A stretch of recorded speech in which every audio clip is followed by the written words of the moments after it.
Here we go then. So over here we've got my transcript that I marked up, and here is Proofread Anywhere.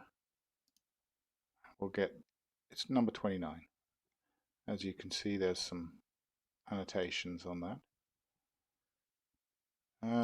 Now we're going to have to screenshot each one and put them into Google Sheets.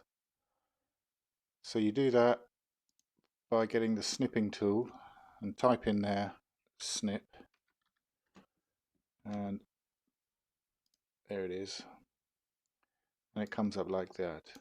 I have it down here as well in the dock. Put the mode onto rectangular snip and then just new, and now just get it out of the way, we can select part of the original transcript, and then there it is. That's the snip. File, save as.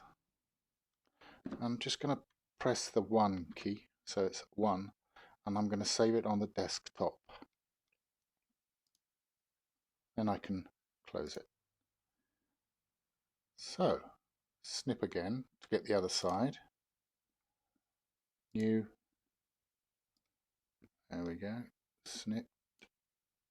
And we'll save that. Save as 2. Just pressing the 2 key on the desktop. Save. And that's it.